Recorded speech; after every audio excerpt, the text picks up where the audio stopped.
Party তৈরি হওয়ার পর মুম্বাইয়ে প্রথম অধিবেশনে দলের প্রথম সভাপতি অটল বিহারী বাজপেয়ী ঠিক এই কথাটা বলেছিলেন। তার 46 বছর পর অটল বিহারী বাজপেয়ী যার সেক্রেটারি ছিলেন সেই জনসংঘের প্রতিষ্ঠাতা শ্যামাপ্রসাদ মুখোপাধ্যায়ের জন্মভূমি পশ্চিমবঙ্গে অবশেষে পদ্ম ফুটল। আর আজ আমার সামনে যে মানুষটা বসে আছে তার অটল বিহারী বাজপেয়ীর অসংখ্য ভাষণ একেবারে কণ্ঠস্থ, শ্রমিক ভট্টাচার্য। কিন্তু শ্রমিকের কাছে আমার প্রথম প্রশ্ন একটাই, আমি কোন পরিচয়টা বলবো? রাজ্য বিজেপির একাদশতম সভাপতি, নাকি প্রথম রাজ্য বিজেপির সভাপতি যার আমলে পশ্চিমবঙ্গে বিজেপি ক্ষমতায় এসেছে? আমার একমাত্র পরিচয় আমি একজন রাজনৈতিক কর্মী। আমার একমাত্র পরিচয় আমি অপ্রাপ্ত বয়স্ক সময় থেকেই একজন বিজেপির পতাকা ধরেছি, নিজের নামের পোস্টার নিজে লাগিয়েছি, সেটাই আমার একমাত্র পরিচয়। সভাপতি একটা বহুমানতা, 3 বছরের জন্য দলের সভাপতি হয়, কিন্তু দলের সভাপতি হওয়ার পর একটা নজিরবিহীন সাফল্য কিভাবে সেলিব্রেট করছো?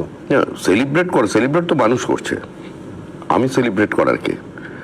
অসংখ্য সেলফি, প্রয়োজনের থেকে বেশি ফুল। তো এটাই এখন আমার সবচেয়ে চরম অস্বস্তির কারণ, যে কতদিন এটা শেষ হবে, এই ফুল আর সেলফিটা, সংবর্ধনার প্রক্রিয়াটা। শ্রমিক, তুমি কয়েকদিন আগেই একটা সাক্ষাৎকারে আমাকে বলেছিলে যে তোমার বহু বন্ধু বিদ্রুপ করে তোমায় বলতো, আর দল পেলি না, আরশোলা আবার পাখি, বিজেপি আবার পার্টি। তো এই 4 মের পর সেই বন্ধুদের কারোর সঙ্গে দেখা হলো নাকি? ফোনে কথা হয়েছে, দেখা হয়েছে একজনের সঙ্গে। এর মধ্যে বলে রাখি, অটলজি যেদিন শপথ নিয়েছিলেন 13 দিনের সরকারে, সেদিন আমি 6 নম্বর মুরলীধর লেনে ছিলাম, আমরা বাজি ফাটাচ্ছিলাম। তো সেদিন আমার সেই বন্ধুরা, মানে তাদের মধ্যে বেশ কয়েকজন আমাকে রাত্রিবেলা ডিনার করাতে নিয়ে গিয়েছিল সংহে বলে একটা রেস্টুরেন্ট ধর্মতলায়। তো সেটা মনে আছে, তখন চাঁদ দিতে।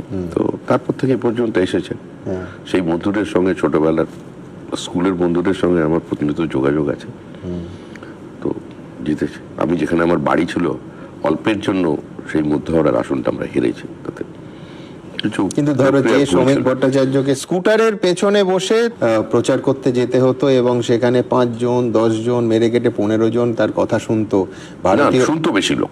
আচ্ছা, বেশি লোক শুনতো, 15 মিনিট বক্তৃতা দেওয়ার পরে ভিড় হতো। আচ্ছা, সেটা যাবে, কিন্তু লোককে বোঝাতে হতো যে ভারতীয় জনতা পার্টি আর জনতা পার্টি আলাদা। তো সেই জায়গা থেকে আজকে তোমার জীবনযাত্রা, মানে তুমি তো সিকিউরিটি নিতে অস্বীকার করেছিলে, তুমি পাইলট ভ্যান দেখলেই রেগে যাও, তো সেইটা কতটা পাল্টালো? এখন তো তুমি শাসক দলের একেবারে রাজ্য সভাপতি, সুতরাং তার একটা সিকিউরিটি কনসার্ন থাকবেই। ব্যক্তিগত জীবনচর্যা কতটা পাল্টালো? আমি হঠাৎ আজকে সকালবেলা বাড়ি থেকে বেরোনোর সময় দেখলাম অসংখ্য পুলিশ। আচ্ছা। এবং তোমার এই স্টুডিও পৌঁছানোর সময় একজন সার্জন, সেও দেখলাম মোটরসাইকেল নিয়ে এসে ওপর পর্যন্ত আমাকে ছেড়ে দিয়ে গেল। আমি একজনের সঙ্গে দেখা করতে গিয়েছিলাম, তো সেখানে তার বাড়িতে, তার বাড়ির আশেপাশে প্রচুর পুলিশ পৌঁছে গেছে, সামনে এবং পেছনে 2টো পুলিশের গাড়ি। এটা আমার কাছে একটা অস্বস্তির কারণ। এটা আমি চাই না, এটা আমি চাই না। আর আমি এই জীবনযাত্রা করি। আবার বলছি যে তুমি হচ্ছে শাসক দলের রাজ্য সভাপতি, তো এটা আমার কাছে এখন ওই রকম মালা নেওয়ার মতোই একটা অস্বস্তির কারণ। কারণ আমি যখনই কোনো জেলায় যাই, প্রত্যেকেই জানে আমি এমন কোনো হোটেলে খাই না যেখানে ভাতকে রাইস বলে। আমি সবসময় রাস্তার ধারে খাবার খাই এবং খুব তাড়াতাড়ি পাওয়া যায় ফ্রেশ, মানে যেগুলো ধর্মতলা খাবারের মধ্যে আমি অভ্যস্ত। আমি খুব কম স্বল্প খাই। তো ওই 5 মিশালির তরকারিকে মিক্সড ভেজ আর ওই ডাল ফ্রাই আর ভাতকে রাইস, আমি প্রথমেই বলি রাইস বলা যায় হোটেলে আমি ঢুকবো না, পার্টিতে আমি ভেবে। ঠিক শ্রমিক, কিন্তু আমি বলছি যে সাধারণ জীবনযাত্রা চালিয়ে যাওয়ার পাশাপাশি এটাও তো তোমায় মাথায় রাখতে হবে যে শুভেন্দু অধিকারীর পিএ, তার ওপর যেভাবে আক্রমণ হলো, যেভাবে একেবারে, যে আজকে শুনতে পাচ্ছি যে আগ্নেয়াস্ত্র দিয়ে তাকে অস্ট্রিয়ায় তৈরি হয় গুলিটা করা হয়েছে, সেটা পুলিশ আর সেনাবাহিনীর হাতে গ্লক কারুর কাছে থাকার কথা নয়। সুতরাং সিকিউরিটি কনসার্নও তো একটা বড় ইস্যু। দেখুন, আমার সিকিউরিটি নিয়ে আমার পার্টি চিন্তা করবে, আমি বিন্দুমাত্র চিন্তিত নই। কারণ অসংখ্য বিজেপি কর্মী যারা নিজের জীবনের ঝুঁকি নিয়ে এতদিন পর্যন্ত বিজেপি করেছিলেন, তাদের পাশে কোনো সিকিউরিটি ছিল না। 321 জন আমাদের প্রার্থী খুন হয়েছেন, আমরা তাদের পাশে দাঁড়াতে পারিনি। এবং গত বিধানসভা নির্বাচনের পরে যে তাণ্ডব আমরা দেখেছি, যে অত্যাচার দেখেছি, তাদের পাশে কোনো সিকিউরিটি ছিল না।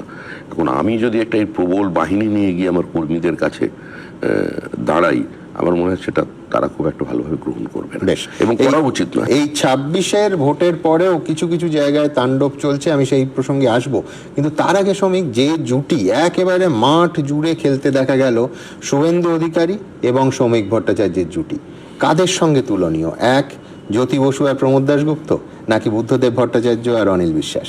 না, এটা ওরকম কোনো বিষয়ই নেই। আমাদের শুভেন্দু অধিকারী শ্রমিক ভট্টাচার্যের জুটি ক্ষমতায় পশ্চিমবঙ্গে বিজেপিকে এনে দিয়েছে, বিষয়টা এরকম নয়। এটা আমাদের একটা টিম গেম। অসংখ্য কেন্দ্রের অবজারভাররা ছিলেন, সুনীল বানসালের নাম, উপেন্দ্র যাদবের নাম বেশি করে বলতে হয়, অমিত মালভিয়া, তিনি প্রায় পশ্চিমবঙ্গে 7 বছর ধরে সক্রিয়, 24/7 এই সময় সে দলকে দিয়েছে। ঠিকই, রাজনীতি সবসময় শ্রমিক টিম গেম। আমাদের পান্ডে, আমি এদের নামগুলো বলতাম, এরা যে পরিশ্রম করেছেন, যাদের বহিরাগত বলা হচ্ছিল, তো এদের যে যোগদান এবং এদের যে অভিজ্ঞতা, এবং আমরা তো পশ্চিমবঙ্গের অভিজ্ঞতা, আমি কাজ করি। কিন্তু আমি তুমি প্রতীকের কথা বলছো, একদম তাই। আমি প্রতীকের প্রশ্নেই আসতে চাইছিলাম যে নরেন্দ্র মোদী শনিবার শপথের দিন ব্রিগেডে হুটখোলা গাড়িতে তোমাদের দুজনকে পাশে নিয়ে যখন ব্রিগেডে ঢুকলেন, তাতে বার্তা তো খুব স্পষ্ট ছিল যে অনেকে নিঃসন্দেহে একটা গোটা টিম, একাধিক বাইরের রাজ্যের নেতা, দিল্লির নেতারা এখানে 15 দিন, 1 মাস, 3 মাস পড়েছিলেন, কিন্তু একটা বার্তা ওই ছবিটা স্পষ্ট ছিল, সেটা হচ্ছে জয়ের প্রধান কারিগর দুজন, শুভেন্দু অধিকারী এবং শ্রমিক ভট্টাচার্য। আমি এটা মানতে রাজি নই। আচ্ছা, আমি পার্টির সভাপতি, প্রোটোকল অনুযায়ী প্রধানমন্ত্রী এলে বা স্বরাষ্ট্রমন্ত্রী এলে আমি থাকবো। শুভেন্দু অধিকারী বিরোধী দলনেতা হিসেবে তিনি থাকবেন, এটা স্বাভাবিক ছিল। এবং তখন তিনি ডেজিগনেটেড চিফ মিনিস্টার, তিনি সেই গাড়িতে ছিলেন, আমি রাজ্য সভাপতি হিসেবে সেই গাড়িতে ছিলাম। যে মুহূর্তে আমি রাজ্য সভাপতি থাকবো না, নতুন রাজ্য দাঁড়াবে। এটা তো বিজেপি একটা স্ট্রাকচার্ড পার্টি, রেজিমেন্টেড পার্টি, কোনো সন্দেহ নেই। এই জয় মানুষের জয়, এই জয় একটা মতাদর্শের জয়, এই জয় প্রতীক্ষার জয়। আপনি দেখেছিলেন মাখনলাল সরকার যে আমরা নিয়ে এসেছিলাম, 100 বছরের কাছাকাছি বয়স, এখন নিজের বয়সটা ঠিক বলতে পারেন না, নরেন্দ্র মোদী তাকে প্রণাম করলেন। তো এই যে মানুষগুলোর দীর্ঘদিনের অবদান, সুকুমার বন্দ্যোপাধ্যায় পার্টি অফিসে আসতেন, ক্যানিং স্ট্রিটে নেমে গিয়ে হেঁটে পার্টি অফিসে ঢুকতেন। বিষ্ণুকান্ত শাস্ত্রী পার্টি প্রেসিডেন্ট ছিলেন, তিনি বাসে চেপে আসতেন। তপন শিকদার 5 টাকা দিয়ে শেয়ার ট্যাক্সিতে চেপে কিংবা স্কুটারে পার্টি অফিসে আসতেন। তো এটা তো করেছে। রাহুল সিনহা পার্টির হোল টাইমার ছিলেন, তিনি প্রতিদিন সাউথের যে লোকাল ট্রেন আছে শিয়ালদা পর্যন্ত হেঁটে গিয়ে ওখান থেকে চড়ে তারপরে আসতো। তুমি বলেছো একটা সময় গেছে যে আহত পার্টি কর্মীরা রাজনৈতিক সংঘর্ষে মার খেয়েছেন, একটা ভালো হসপিটালে অ্যাফোর্ড করা যায়নি, এই দিনও গেছে। তো এই তো রাজনীতির ওঠা পড়া চক্রবৎ চলেই। আমি বলছি, আমার মনে পড়ছিল যে ট্রুথ অর ডেয়ার কয়েক বছর আগেও টিনেজারদের মধ্যে খুব জনপ্রিয় খেলাটা ছিল। সেই রকম বুকে হাত দিয়ে নিখাত সত্যি কথাটা তোমার কাছ থেকে আমি জানতে চাইবো দুটো প্রশ্নে। এক হচ্ছে, শ্রমিক, সত্যি করে বলো, যখন শুভেন্দু অধিকারীর নাম এ রাজ্যের পরবর্তী মুখ্যমন্ত্রী হিসেবে ঘোষিত হলো, একটুও বুকটা চিনচিন করে ওঠেনি? মনে হয়নি যে মুখ্যমন্ত্রীর চেয়ারে তো আমিও বসতে পারি? কখনোই এটা আমার মনে হয়নি। কেন? শুভেন্দু অধিকারীকে তার আগে মুখ্যমন্ত্রী ও হোক এই আমি কামনা করে উইশ করেছিলাম, শুভেন্দু অধিকারী জিজ্ঞাসা করবেন। তো শুভেন্দু অধিকারীকে দল সামনে রেখে নির্বাচনী লড়াই করছিল, এবং লড়াইটা একটা সংসদীয় রাজনীতির লড়াই। সে আমাদের বিরোধী দলনেতা ছিল, দুবার সে মুখ্যমন্ত্রীকে হারিয়েছে। প্রথমবারের জয়ের পরে তৃণমূল কংগ্রেস 5 বছর ধরে প্রচার করেছিল যে এই জয় লোডশেডিং এর জয়। তার পরের বার সে সেখানে গিয়ে দাঁড়িয়ে, একদম তার দুর্গে গিয়ে দাঁড়িয়ে তাকে হারিয়েছে। তো সেই মুখ্যমন্ত্রী হবে না তো কে মুখ্যমন্ত্রী হবে? আমার এখান থেকে সিদ্ধান্তটা পরিষ্কার, এই জুটিটা জমবে। তার কারণ হচ্ছে যে তুমি জানো যে মুখ্যমন্ত্রীর সঙ্গে একাধিকবার শপথ নেওয়ার পরও আমার কথা হয়েছে, আমি যখন নানা বিষয়ে আড্ডা মারছিলাম, বারবার বলছিলেন যে শ্রমিক ভট্টাচার্য নিজে মুখ্যমন্ত্রী হতেই চাননি। এটা তুমি কবে জানিয়েছো? অ্যাকর্ডিং টু শুভেন্দু অধিকারী তুমি মুখ্যমন্ত্রী হতেও চাওনি, তুমি দৌড়ে ছিলেও না। আমি তোমাকেও বলেছি আমি এটা, যে আমার চেহারা দেখে মনে হয় আমি দৌড়াতে পারবো। বেশ, ট্রুথ অর ডেয়ার সিরিজে আমার দ্বিতীয় প্রশ্ন, সত্যি করে বলো যে 207টা আসন শ্রমিক নিজে ভেবেছিলে? আমি বলছি শুধু ম্যাজিক ফিগার নয়, 160, 170, 180 নয়, একেবারে 207, এটা আন্দাজ করতে পেরেছিলে তোমরা? দেখুন, আমার বিশ্বাস ছিল হ্যাঁ যে যে ওয়েভ চলছিল হ্যাঁ সেটা যদি আমরা ঠিক দেখে থাকি, হ্যাঁ তাহলে যদি ঠিকঠাক ইভিএম সেটা ট্রান্সলেট হয়ে থাকে, তাহলে আমরা 190 প্লাস আসন পাবো। এটা আমার একটা মনের মধ্যে ছিল, সাহস করে বলতে পারিনি, এটা আমার বিশ্বাস ছিল। কিন্তু যখন ভোট গণনা শুরু হলো, 2 ঘন্টা পেরিয়ে গেছে, তার আগের দিন রাহুল সিনহা আমাকে বলেছিল 200 পেরোবো আমরা। তা দুজন বসে, বানসালজি আমাদের উপরের ঘরে কাজ করছিলেন, আমি এসে বসলাম আমাদের ওয়ার রুমে। তো আমি বললাম যে রাহুল দা, তো যা চলছে তো মনে হচ্ছে 160-70 রেঞ্জ মনে বুঝতে পারছি না। বলে তুমি কিছু বোঝোই না, 200 পেরোবেই। আর আমাদের পার্টির আরেকজন জেনারেল সেক্রেটারি শশী অগ্নিহোত্রী, সে আবার পাশে বসে একটা সেফোলজিস্ট রয়েছে, সে একটা ক্যালকুলেশন দিচ্ছিল 204। আর আমাদের Amitabh Chakraborty, general secretary organisation, সে বলছে দাদা তুমি টেনশন নিও না, 200 পেরোবেই, নিশ্চিত, সরকার হয়ে গেছে। সরকার তো হয়ে গেছে, ছেড়ে দাও, 200 পেরোবেই। তো আমি মনসলজির ঘরে গেলাম, ওনাকে বললাম যে কেউ আসমিকদা क्या चल रहा है नीचे में? বললাম যে নিচে রাহুল সিনহা সেই আগের দিন যেটা বলেছিল 200 পেরোবেই, সেটা বলছে, আগের দিনও ও বলেছিল। আর এখন নতুন আমাদের সেফোলজিস্ট হয়েছে শশী, ও আবার হিসাব করে দেখাচ্ছে 204। আর এই দুজনের মাঝখানে বসে আছে অমিতাভ চক্রবর্তী, সেও বলছে দাদা তুমি টেনশন নিও না, 200 পেরোবেই। সেজন্য আমি আপনার কাছে চলে এলাম।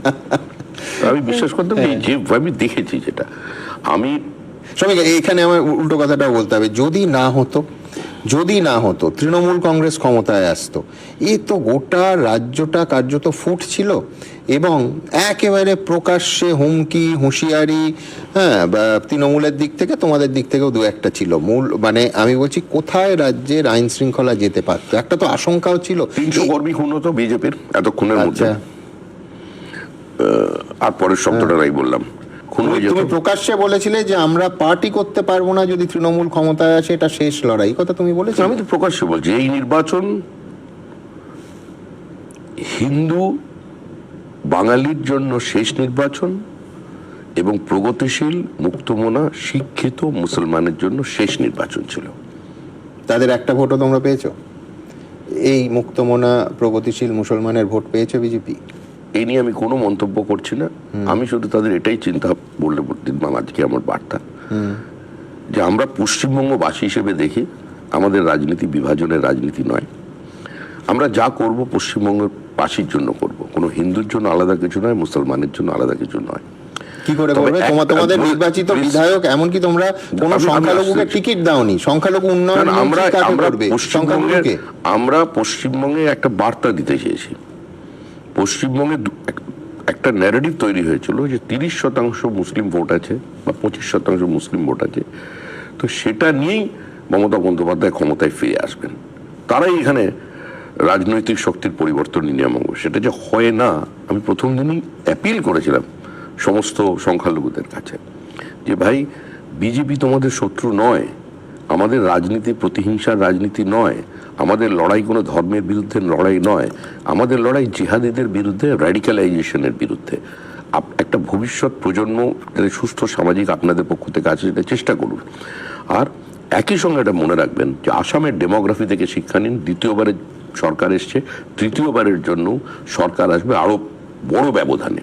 এটা কালের দেওয়াল লিখন, এটা হবে, সেই ভেবে আপনারা ভোট দেবেন। শ্রমিক, কিন্তু আমি যদি বলি যে স্বাধীনতার পর থেকে এটা একটা বিরল নির্বাচন, যেখানে সংখ্যালঘু যেদিকে ভোট দেয় তারা সেই দল ক্ষমতায় আসে। বহু বছর পর, আমাদের জ্ঞানে তো বটেই, বহু দশক পর এরম একটা ভোট হলো যেখানে পারসেপশন যেটা, যে সংখ্যালঘু ভোট তোমরা পাওনি, তা সত্ত্বেও তোমরা ক্ষমতায় এসেছো এবং বিপুল আসন নিয়ে ক্ষমতায় এসেছো। এই বার্তাটাই তো আমরা দিতে চেয়েছিলাম। উপাসনা পদ্ধতিকে হাতিয়ার করে, তোষণকে হাতিয়ার করে দীর্ঘদিন ক্ষমতায় টিকে থাকা যায় না। কেউ যদি মনে করে থাকেন, একটা সংখ্যক হিন্দুরাও যদি মনে করে থাকেন যে আমরা উগ্রতা দেখাবো, আমরা ত্রিশূল নিয়ে ছোটাছুটি করবো রাস্তায়, আমরাই নিয়ন্ত্রণ করব পরবর্তী সরকারকে, সেটাও হবে না। এমন কোনো ছবি দেখাতে পারেন যে শ্যামাপ্রসাদ মুখার্জি মাথায় বিরাট একটা তিলক কেটেছেন, গলায় রুদ্রাক্ষের মালা পরে তিনি দাঁড়িয়েছেন, কিন্তু প্রণবানন্দজি মহারাজ হিন্দু রক্ষার্থে ত্রিশূলটা তার হাতে তুলে দিয়েছিলেন, তার নিজের ত্রিশূল দিয়েছিলেন। তিনি যেদিন চলে যান পৃথিবী ছেড়ে, মানে খুন করা হয় তাকে, সেদিন এই পশ্চিমবঙ্গে অরন্ধন হয়েছিল। 3 দিন অরন্ধন হয়েছে। এরকমও গ্রাম, এরকমও শহর আছে, কোনো পার্টির ডাকে নয়। তো সেরকম ভাবেই আগেও কংগ্রেসের নেতারা ছিল যাকে ফেজ টুপি পরে ভোট চাইতে হয়নি। ঠিক বিধান রায়কে হয়েছে কোনোদিন। কিন্তু প্রতিনিধিত্বমূলক গণতন্ত্রে একজন সংখ্যালঘুকেও তোমরা টিকিট দিলে না, তোমাদের একজন বিধায়ক নেই, হবে না। সংখ্যালঘু উন্নয়ন মন্ত্রকটা কে চালাবে, ওই দপ্তরটা কে চালাবে? সেটা পার্টি ঠিক করবে কে চালাবে। না, আমি বলছি তিনি তো সংখ্যালঘু হবেন না। সংখ্যালঘু না হলে তো সংখ্যালঘুর উন্নয়ন করা যায়। গুজরাটের দিকে তাকান, উত্তরপ্রদেশের দিকে তাকান, কিভাবে আছে সংখ্যালঘুরা। এভাবে যে এবারে যে মিউনিসিপ্যাল নির্বাচন হয়েছে গুজরাতে, তো সংখ্যালঘু সমস্ত আসনে, সমস্ত ওয়ার্ডে বিজেপির ল্যান্ডস্লাইড ভিক্টরি হয়েছে। তো বিষয়টা নয়, বিষয়টা আমাদের ঠিক। সত্যি বলতো যে সংখ্যালঘু সমাজকে একটা বার্তা দেয়া যেত না একজন প্রতিনিধি রেখে বা একাধিক প্রতিনিধি রেখে?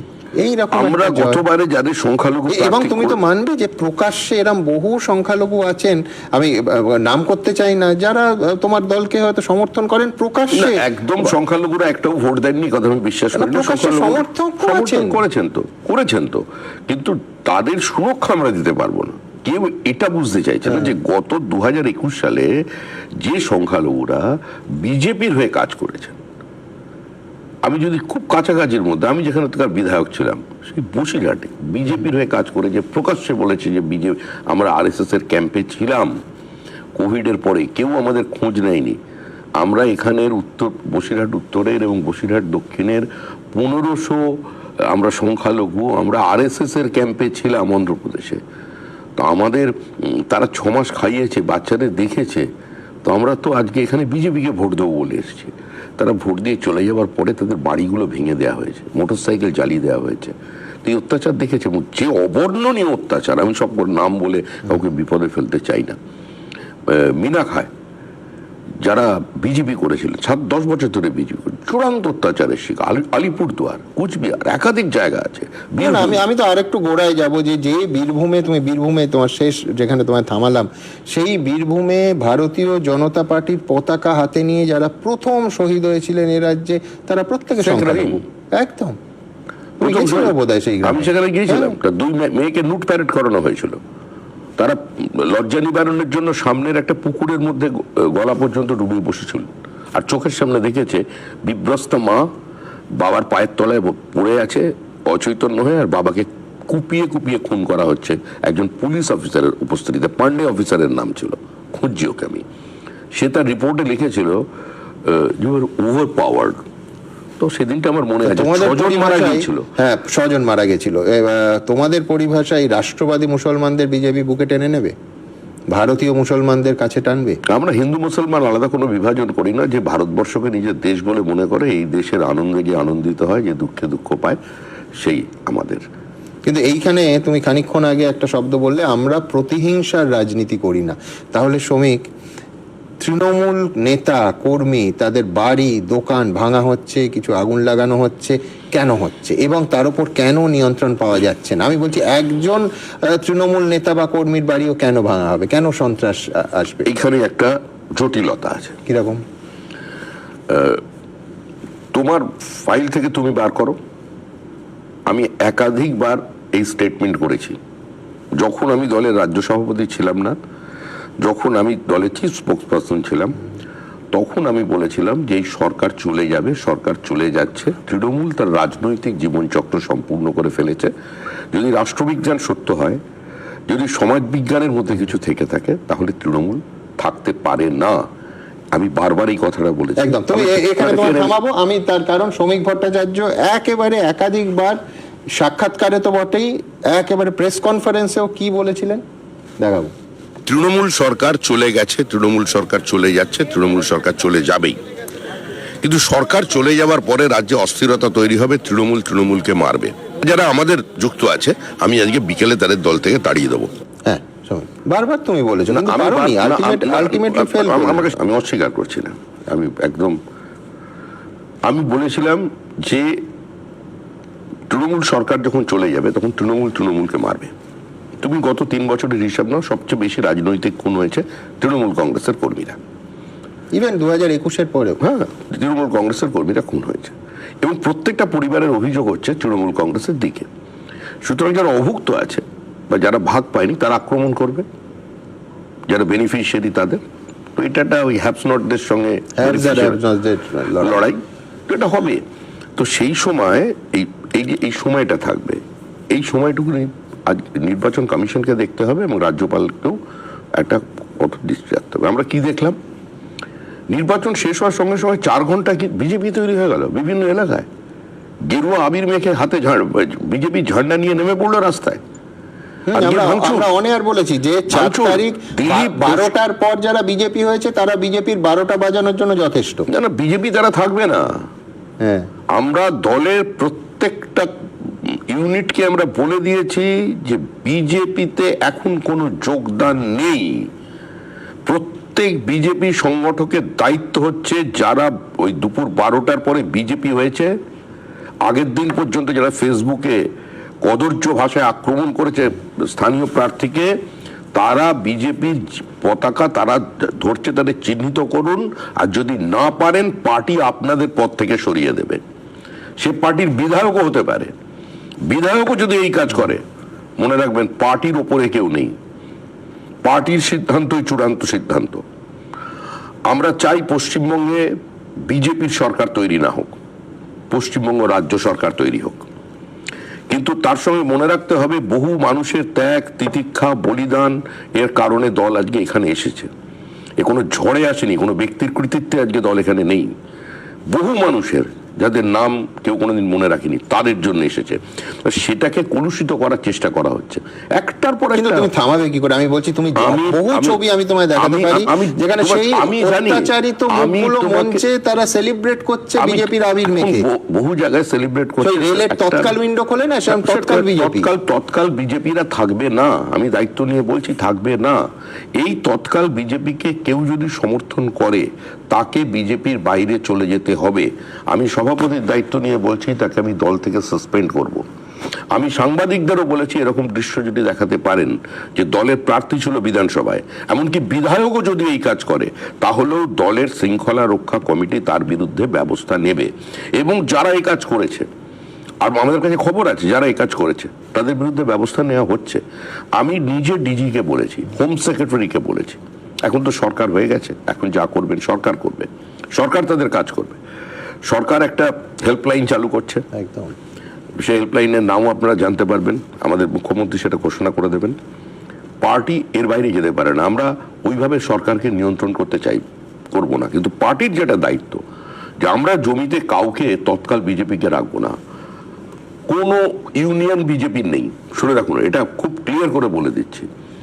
আমাদের দল নীতিগতভাবে বিশ্বাস করে যে কোন দলের যদি কোনো লেবার উইং থাকে, দলের যদি কোনো স্টুডেন্ট উইং থাকে, তাহলে তারা শাসক দলের ইচ্ছার উপরে চলবে।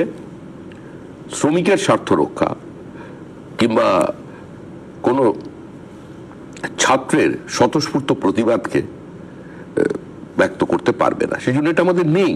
এই যে অটো টোটো ইউনিয়নের প্রেসিডেন্ট হচ্ছে চারদিকে, আমি শুনছি না, ঘোষণা করে দিচ্ছে কি, এরকম নেই। আমি প্রত্যেকের উদ্যোগে বলছি, বাজার কমিটি। তো তুমি বিদ্যাসাগর বিশ্ববিদ্যালয়ের ছবিটা দেখেছো? মানে ভাইস চ্যান্সেলরের চেম্বারে ঢুকে তাকে জয় শ্রীরাম বলানো হচ্ছে এবং অশ্রাব্য গালিগালাজ করা হচ্ছে। যে কাজ করেছে, আমি আবার বলছি, আমাদের কোনো স্টুডেন্ট উইং নেই, নাম্বার 1। আমাদের কোনো ট্রেড ইউনিয়ন নেই, এটা বিজেপিতে করা যায় না। বিজেপির কোনো ট্রেড ইউনিয়ন হবে না। যারা ছোট ছোট দোকানদার, দরিদ্র মানুষ আছে, ছোট গুমটি চালায়, একবার তারা টাকা দিয়ে বসে গেছে, তাদের দোকানে গিয়ে কিছু লোক শুনেছি বন্ধ করেছিল। আমাদের নিউ টাউন এলাকায় আমি পাঠিয়ে খুলেছি, লোক পাঠিয়ে আমি বলেছি সমস্ত দোকান খোলো। কোনো অটো টোটো যারা স্ট্যান্ড আছে সেখান থেকে কোনো টাকা উঠবে না। আপনারা আপনাদের মধ্যে থেকে আপনারা আপনাদের সভাপতি তৈরি করুন, আপনারা যে টাকাটা এতদিন পর্যন্ত দিয়েছেন তার থেকে কম টাকাটা দিয়ে আপনারা ফান্ড তৈরি করে আপনাদের পরিবারের কারো চিকিৎসার প্রয়োজনে লাগলে সেটা ব্যবহার করুন। আপনারা যে টাকাটা দিতেন সে টাকাটা কমিয়ে যদি ভাড়াটা কিছুটা কমাতে পারেন মানুষের সাশ্রয় হবে। এইটা আমাদের পরিষ্কার বার্তা। আমি ব্যক্তিগতভাবে বেশ কিছু অটোওয়ালার সঙ্গে কথা বলছিলাম যে এই রাতারাতি আপনারা চেঞ্জ করে দিলেন। বলছে দাদা আমরা চেঞ্জ করেছি একটা আশায়, যে আশায় যে ভয়ঙ্কর পরিস্থিতির মধ্যে দিয়ে তাদের যেতে হয়। ধরো কারু অসুস্থ হয়েছেন, 1 মাস অটো চালাতে পারেননি, তাকে 300 থেকে 1,500 টাকা অবধি তাকে অটো না চালানো সত্ত্বেও তোলাবাজি দিতে হয়েছে, মাসের পর মাস, বছরের পর বছর। তারা বাঁচতে, তাদের অনেকে, সবাইকে বলছি না, বাঁচতে তারা অনেক সময় ঝান্ডা লাগিয়েছে। এই জন্যই তো পশ্চিমবঙ্গের মানুষ পরিবর্তনটা এনেছেন। ওই অটো টোটো ড্রাইভাররা এর জন্যই তো পরিবর্তনটা এনেছেন। তো যারা সেখানে গিয়ে নিজেদের স্বঘোষিত সভাপতি বানিয়ে ফেলছেন, বিজেপির ঝান্ডা তাদের হাতে ধরিয়ে দিচ্ছেন, তারা পারবে না। প্রয়োজন হলে তাদের আমরা অ্যারেস্ট করাবো, বেরোতে পারবে না। আমি এর বাইরে নিজের দলের লোক হলেও তুমি গ্রেফতার করাবো, আমার নিজের দলের নেতা হলেও আমি তাকে গ্রেফতার করাবো। বিজেপির নামে কোনো ট্রেড ইউনিয়ন হবে না, বিজেপির কোনো ছাত্র সংগঠন হবে না। আর বিজেপির ছাত্র সংগঠন না হয়েও কোনো ছাত্র সংগঠনের কোনো নেতা যদি কোনো ভাইস চ্যান্সেলরের ঘরে, এমনকি টিচার্স রুমে ঢুকে কোনো শিক্ষকের সঙ্গে অভব্যতা করে, তাহলে তার বিরুদ্ধেও ব্যবস্থা যাতে প্রশাসন নিতে পারে আমরা সরকারকে জানাবো। এই জিনিস চলবে না। দীর্ঘ ভাবতে পারো এবিভিপির দায়িত্ব বিজেপি নেবে না? না, এবিভিপির দায়িত্ব বিজেপি কেন নেবে? এবিভিপি বিজেপির স্টুডেন্ট উইং নয়। এবিভিপির কর্মী সেজে যদি কেউ গিয়ে এ ধরনের আচরণ করে, যে তুমি ঘটনা বললে, ফুটেজে অন ক্যামেরা যদি করে, তাহলে এবিভিপি তার বিরুদ্ধে ব্যবস্থা নেবে, নাহলে সরকার ব্যবস্থা নেবে। এটা চলতে পারে না। ট্রেড ইউনিয়ন জাস্ট ঝান্ডা বদল করে দখল হয়ে যাচ্ছে। না, কে দখল? স্টুডেন্ট ইউনিয়ন গুলো আমি বলছি, স্টুডেন্ট ইউনিয়ন এভাবে দখল করা যায় না। এটা পদ্ধতি নয়, এটা পদ্ধতি নয়। আমি বিদ্যার্থী পরিষদ করেছি। বিদ্যার্থী পরিষদ একটা যুগ ছিল যখন নির্বাচনে প্রতিদ্বন্দ্বিতা করা বন্ধ করেছিল।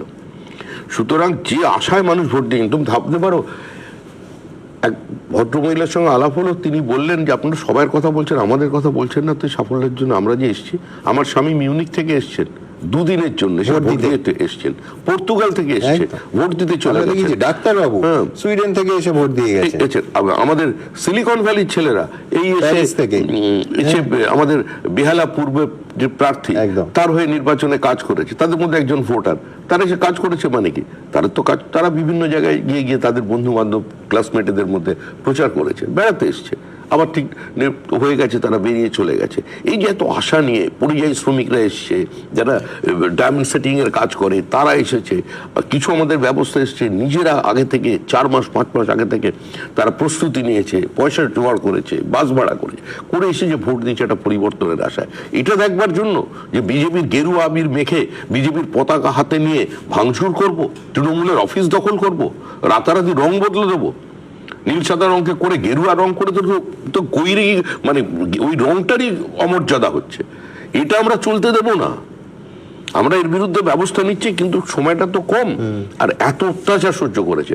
একজন সাংবাদিক এসে আমাকে বলছেন, আমি হাউসের, তোমাদেরই হাউসের আনন্দবাজার গ্রুপের, সে এসে বলছে দাদা বোলপুরে গিয়েছিলাম, এসে বলছে আমাকে যে অপেক্ষা করছি সন্ধ্যা 6টার জন্য, আমার বোনটাকে আমার সামনে রেপ করেছিল, কিছু করতে পারিনি, আমি ছেড়ে দেবো? বলে এদের আপনি কি করে সামলাবেন, আমার প্রশ্ন করছে। তো আমি কি উত্তর দেবো? এখানেই তোমার পার্টিবিদ্যা ডিফারেন্স, চোখের বদলে চোখ নয় নীতি তোমার। এটা আমরা আইনি ব্যবস্থা আমরা নেবই, কেউ পার পাবে না। যারা আমাদের বিতর্কিত কথা বললে যে দলের লোকও যদি অন্যায় করে, আমি আবার এই প্রথম, মানে আমার জ্ঞানে দেখিনি যে পুলিশ রং দেখে না। এবার যদি পুলিশ সত্যি রং না দেখে ব্যবস্থা নেয়, এ তো নজির সৃষ্টি হবে, বিতর্ক সৃষ্টি হবে, দলের মধ্যে হয়তো অজনপ্রিয় হবে সময় জনপ্রিয় কি হবে কি না হবে এটা বিতর্কের বিষয় নয়। বিতর্কের বিষয় হচ্ছে এটা প্রধানমন্ত্রীর বার্তা, বিভাজনের রাজনীতি চলবে না, প্রতিহিংসা চলবে না, ভয় দূর করে ভরসা নিয়ে আসতে হবে, রাজনৈতিক সমাজকে শেষ করতে হবে, সমস্ত মানুষকে নিয়ে পশ্চিমবঙ্গে উন্নয়ন করতে হবে। এই বাংলা এটা চলতে পারে না। প্রধানমন্ত্রী নিজে আমাকে ফোন করে এই বার্তা দিয়েছেন। আমার সঙ্গে স্বরাষ্ট্রমন্ত্রী যখন ফোন করেছেন, তখন আমাকে ফোন করেছেন, তখন আমি মানে শাওয়ারের নিচে দাঁড়িয়ে স্নান করছি। আমাকে বাইরে এসে আমার সঙ্গে সুবীর বলে ছেলেটি থাকে, তো বলছে দাদা দাদা অমিত শাহজির ফোন আছে, দাদা দাদা। তা আমি আবার টাওয়েলটা পরে বেরোলাম, তো বিজয় শরীরে কি ব্যাপার? উনি আমায় বলছেন যে ऐसा नहीं होना चाहिए, क्या कर रहे हो? বলে উনি আমায় যা করে বলছেন, প্রধানমন্ত্রী নিজে আমাকে ফোন করে বলেছেন যে এটা চলবে না। এই হঠাৎ আমি কাউকে দেখলাম, চারজন টুপিওয়ালা পরে চারজন সংখ্যালঘু যাচ্ছেন, তাকে দেখে জয় শ্রীরাম বলে চিৎকার করে উঠলাম। এটা জয় শ্রীরামের অমর্যাদা। এই রাজনীতি করার জন্য আমরা আসিনি। আমি ওখানে রাস্তায় মসজিদ গুঁড়িয়ে দেবো, কেউ বলে দিল। এসব চলবে না এখানে। তবে প্রত্যেকে ঠিক করতে হবে এটা, যে বেআইনি ভাবে তুমি যেখানে সেখানে বসে পড়বে রাস্তার মধ্যে, একটা মাজার বানিয়ে দিলাম, আর কারোর হঠাৎ তুমি বড় ভক্ত হয়ে গিয়ে একটা হনুমান মন্দির করে ফেললাম বেআইনি ভাবে সরকারি জমিতে, দুটো কোনোটাই চলবে না। একদম। বছরের পর বছর আমাদের এয়ারপোর্টের সম্প্রসারণ করা যায় না এই ধর্মীয় কারণে, বছরের পর বছর। ওটা ওখান থেকে সরে যাবে, ওটা ওখান থেকে সরে যাবে। আমরা কারো শ্রদ্ধাস্থলে আঘাত না করেই বলছি, সরিয়ে অন্য জায়গায় নিয়ে যেতে হবে, কিন্তু ওটা কোনো থাকবে না। বেশ, আর এটাও থাকবে না। আর সল্টলেকের মধ্যে যেটা তৈরি হয়েছে সেটাও ওখানে থাকবে না। আমি সল্টলেকের পুলিশ কমিশনারকে বলেছি যে সাহা ইনস্টিটিউট অফ নিউক্লিয়ার ফিজিক্সের পিছনে যারা বসে আছে তাদের ওখান থেকে সরাতে হবে। তিনবার তাদের ইনস্টিটিউশনের যিনি হেড, তিনি লোকাল থানায় গিয়েছিলেন, কোনো এভিকশন হয়নি, সরাতে হবে। বোটানিক্যাল গার্ডেনের ভেতরে যে যারা মসজিদ তৈরি করেছে তাদের ওখান থেকে সরাতে হবে। গুলশান কলোনির মধ্যে যারা ইলেকট্রিসিটি কিভাবে পৌঁছেছিল, কিভাবে জলের লাইন দেওয়া হয়েছিল, সেটা দেখতে হবে এবং গণনা করতে হবে, অরিজিন দেখতে হবে যে কোথা থেকে এলো। পরিচয়পত্র ছাড়া মানুষ কি করে থাকতে পারে, এই প্রশ্ন আছে। আমি বলছি শ্রমিক, সিন্ডিকেট রাজ, এই যে তোলাবাজি সিন্ডিকেট রাজ, যেটার বিরুদ্ধে তোমরা প্রতিশ্রুতিপত্র নয় সর্বত্র ঘোষণা করেছো। তোমাকে বলছি, আমি আমার দায়িত্ব নিয়ে বলছি। যেদিন আমরা একটা ল্যান্ডস্লাইড ভিক্টরি পেলাম, পরের দিনই কিছু জায়গায় আমি শুনতে পেয়েছি, আমার কাছে খবর আছে, আমি নামগুলো বলছি না, কিছু প্রমোটারের অফিসে গিয়ে তালা মারা হলো। আচ্ছা। আর তাদের কিছু কিছু সাইট বন্ধ করে দেওয়া হলো। যারা করলেন, যারা এটা করছে, কারা করছে, আমি তো আর আমার পতাকা হাতে নিয়ে করেছে, কিন্তু তাদের আমি চিনি, তারা কেউ বিজেপি নয়। একজন দুজন বিজেপি কর্মী তাদের সঙ্গে ছিল, তাদের বিরুদ্ধে আমি ব্যবস্থা নিয়েছি। ডেকে বলে দেওয়া হয়েছে যে এটা চলবে না, তাহলে বার করে দেবো পার্টি থেকে। এমনকি আমি একজন পার্টির প্রার্থীকে তাকে ডেকে বলেছি যে তোমার নামে অভিযোগ আসছে, তিনি জয়ী হতে পারেন। তিনি বলেছেন দাদা এটা আমি করিনি, তিনি একজনের নাম বলেছেন, আমি তার বিরুদ্ধে ব্যবস্থা নিচ্ছি। এটা আমরা চলতে দেব না। যারা যে নির্ভয়ে পশ্চিমবঙ্গে ব্যবসা করবে, আমি দক্ষিণ কলকাতায় একজন রিয়েল এস্টেটের ব্যবসা করবো, পার কাটায় আমাকে প্রথমেই 30 লক্ষ টাকা এক্সট্রা দিয়ে দিতে হবে। তারা এলাকার রেট চার্ট আছে গোটা কলকাতা শহরের, আমি জেলায় জানি না, কলকাতা শহরে স্কোয়ার ফিট মেপে পয়সা নেওয়া হয় বছরের পর বছর। এটা বন্ধ করতে হবে, নাহলে কি নতুন ইনভেস্টমেন্ট আসবে না। আমাদের প্রথম কাজ হচ্ছে একটা ইনভেস্টমেন্ট ফ্রেন্ডলি স্টেট বানানো, এই বার্তাটা যেন যায়। মানুষকেও বাঁচানো, মধ্যবিত্ত মানুষ নিজের বাড়ি নিজে রং করবেন। সুভাষ বোসের বাড়িতে গিয়ে বলছেন সুভাষ দাকে ডেকে দিন, এই পরিস্থিতিতে আমরা দেখেছি। এই যে রাত দখল হয়েছিল, সেটা কি শুধুমাত্র আর্জি করেন? আমি তার প্রতি পূর্ণ সহানুভূতি রেখে বলি, শুধু কেউ মেয়েটির জন্য হয়েছিল, মানে একটা অনবদ্য জনরোষ, মানে সেটার একটা বিস্ফোরণ ঘটেছিল সেই দিন। রাতের পর রাত দখল হয়ে গেছে। তো সেদিনই তো পশ্চিমবঙ্গে নির্বাচন হয়ে গেছে, গণভোট সেদিন হয়ে গেছে। সেদিন জেনজি, যেদিন যুব ভারতী ক্রীড়াঙ্গনে চোর চোর বলে একটা সরকারের দিকে তাকিয়ে চিৎকার করছে, যারা মেসিকে দেখতে গেলেন তারা টুসিকে দেখতে পেলেন, দেখে চিৎকার। তো সেদিনই তো ভোট হয়ে গেছে। আমি সেই আত্মবিশ্বাস থেকেই বলেছিলাম যে একটা খুব দুটো ইম্পর্টেন্ট লাইন তুমি বললে। এক হচ্ছে যে সেই দিন পশ্চিমবঙ্গে গণভোটের রায় বেরিয়ে গেছে, যেদিন রাত দখলের জন্য ওই অসংখ্য সাধারণ মানুষ, পুরুষ মহিলা বয়স নির্বিশেষে তারা রাস্তায় নেমেছিলেন সেই দিন। এটা আমি তোমার সঙ্গে একমত, কিন্তু আমি বলছি যে সেদিন একটা ইঙ্গিত পেয়েছিলে যে সাধারণ মানুষের পুঞ্জীভূত ক্ষোভটা অভয় ইস্যুতে বেরিয়ে এসেছিল, কিন্তু সেটা কি প্রচন্ড সেটা তোমরা ইঙ্গিত পেয়েছিলে? না, সেটা আমি তো পেয়েছি। আমি সেই আত্মবিশ্বাস থেকেই, সেই বিশ্বাস থেকেই যেটুকুনি রাজনীতি শিখেছি, বুঝেছি, দেখেছি। আর আমরা তো সারা জীবন হারার রাজনীতি করেছি, জিততে তো দেখিনি। তো সেই জন্য হারতে হারতে ওই অভিজ্ঞতাটা জেতার লোকেদের থেকে আমাদের অনেক বেশি। যারা জেতার রাজনীতি করেছে, কংগ্রেস করেছে, তৃণমূল করেছে, তাদের একটা অভিজ্ঞতা আছে, ক্ষমতার রাজনীতির অভিজ্ঞতা আছে, সেখানটা আমরা পিছিয়ে আছি। আবার এই হারার রাজনীতি যারা করেছেন তারাও সমাজটাকে চেনে, মানুষগুলোকে বুঝতে পারে। আমাকে যখন একজন আমাদেরই নেতা বলেছিলেন যে এটা যা হিসেব পাচ্ছি তাতে 140-41 হবে, আমি তাকে বলেছিলাম যদি এটা হয় তাহলে জানবেন আমরা 100 পেরোবো না, যদি আপনার কথা ঠিক হয়, আর না হলে আমরা 190 পার করে দেবো। এর মাঝখানে কোনো রেজাল্ট হবে না। কারণ পশ্চিমবঙ্গে অ্যাকচুয়ালি পরিবর্তন আমরা কোথায় দেখি? দুটো বড় পরিবর্তন দেখেছি। তুমি সাংবাদিক হিসেবে দুটো পরিবর্তন দেখেছো। 1977 সালে একটা পরিবর্তন হয়েছিল, সেটা তুমি দেখোনি? না। 1977 একটা পরিবর্তন হয়েছিল, অবিশ্বাস্যভাবে জিতে গেছিল সমস্ত মানুষ, অনেকেই বিশ্বাস করতে পারেনি ভোটের ফলাফল। তারপরে আমরা একটা পরিবর্তন দেখেছি 34 বছর পরে। ওই ব্রিগেড দেখে কেউ বুঝতে পারেনি এই দল হারতে চলেছে, মাটিটা কত আলগা হয়ে এবং বুদ্ধদেব বাবু হেরে যাবেন, এটা কেউ বিশ্বাস করতে পারেনি। আর তারপরে যে শিক্ষাটা তৃণমূল নেয়নি সেটা হচ্ছে ঔদ্ধত্যের কোনো জায়গা আর ব্ল্যাকমেলিং এর কোনো জায়গা গণতান্ত্রিক ব্যবস্থায় নেই, ভারতবর্ষে নেই। শুধু এখানে সংসদীয় গণতন্ত্র এটাকে স্বীকার করে না তাই নয়, এই মাটি এটাকে স্বীকার করে না।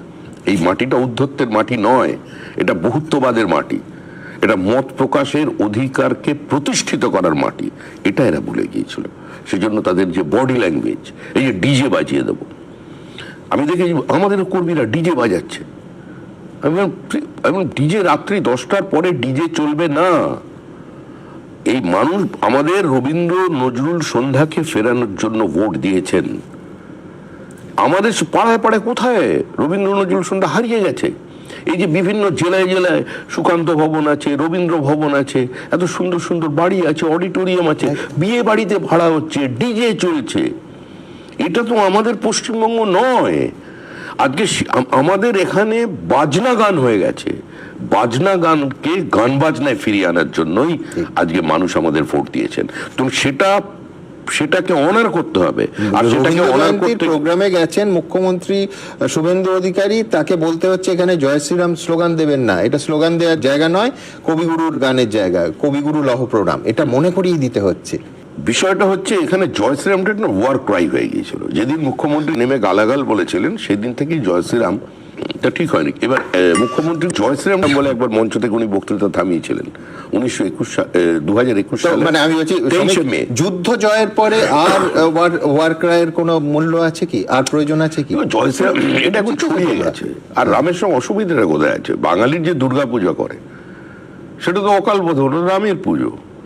এখানে ঠাকুর রামকৃষ্ণ পরমহংসদেব, যত মত তত পথ, তার গৃহদেবতা তো রঘুবীর, তাকেই বুকে চেপে ধরে কোনো অসুবিধা নেই। কিন্তু জয় শ্রীরাম মানে স্কেলটা এমন হতে হবে যাতে পিলে চমকে না যায়।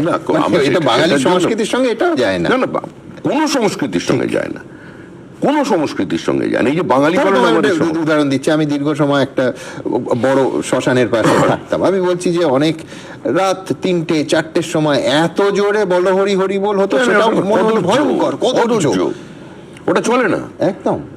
আমাকে বহু মানুষ এটা বলেছেন। আরেকটা আমাদের হিসাব করতে হবে, রক্তদান শিবির। দুটো আমি কথা বলি। রক্তদান শিবির করছো, করো, রক্তদান শিবিরের প্রয়োজন আছে। কারণ বছরের কিছু সময় আছে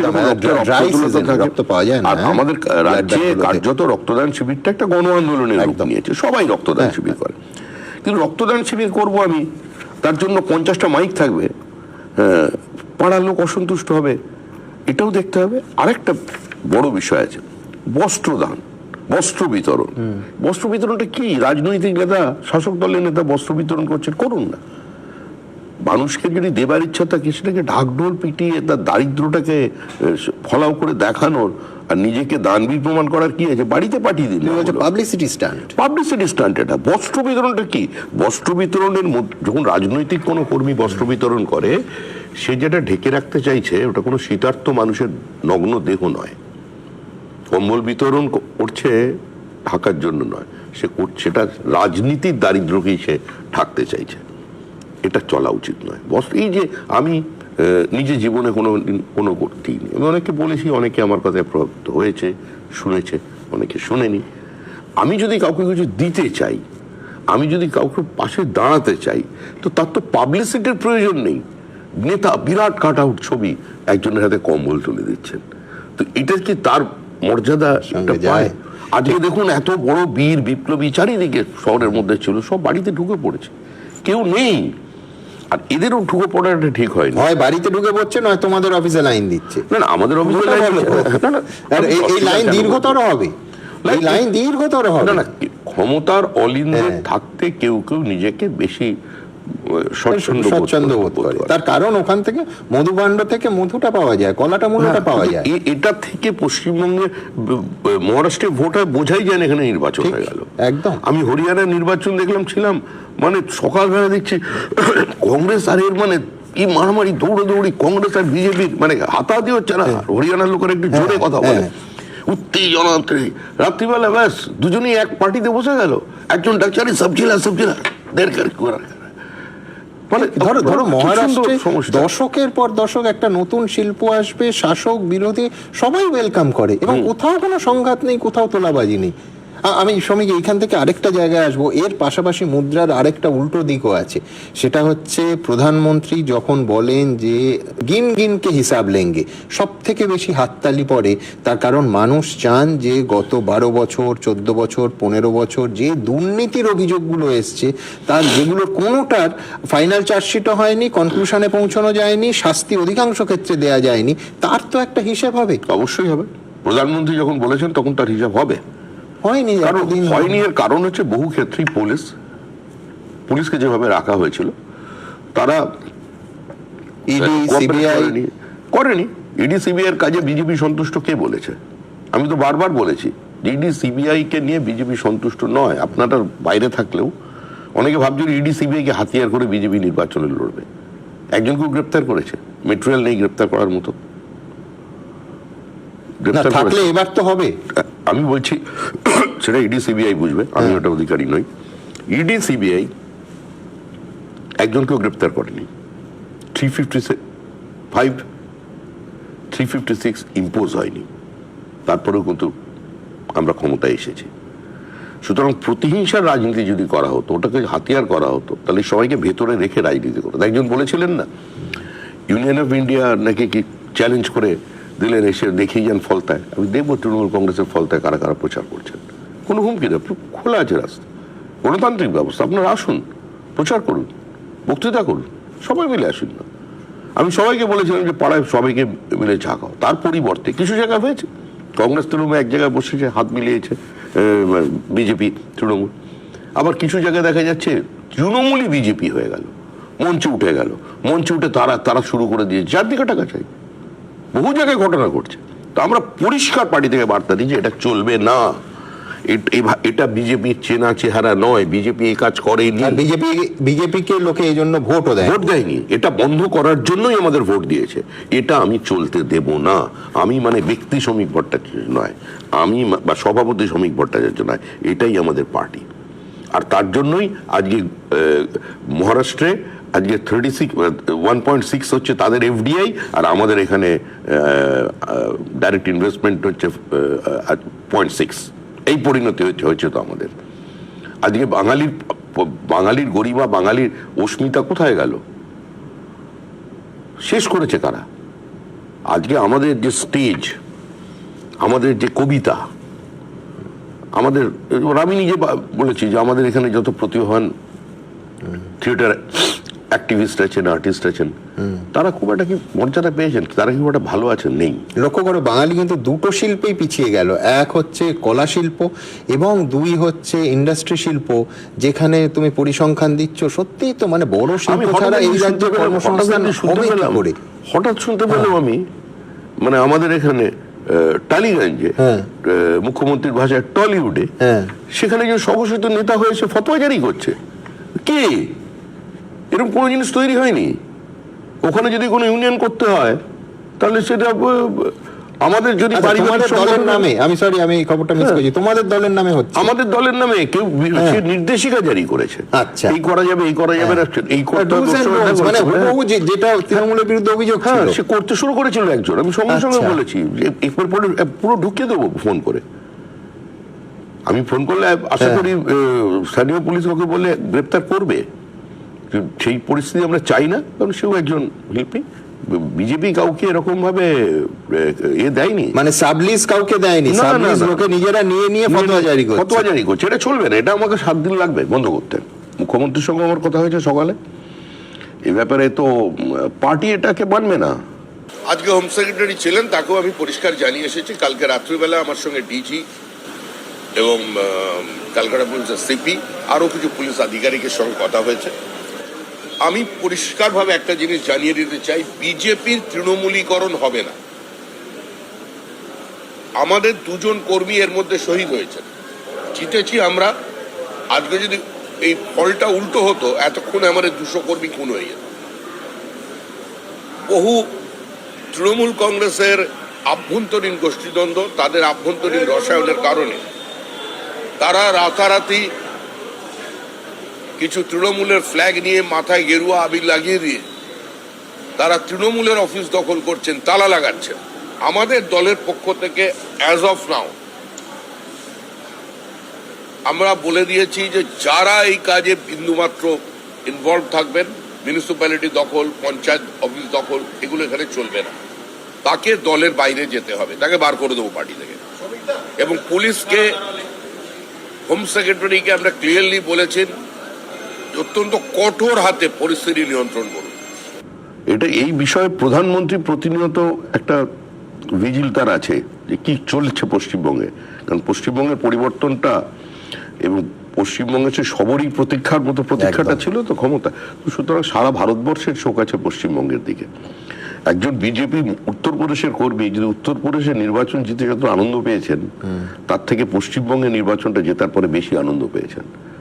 মানে ভাবা যায় না যে কি ধরনের প্রত্যাশা মানুষের আছে।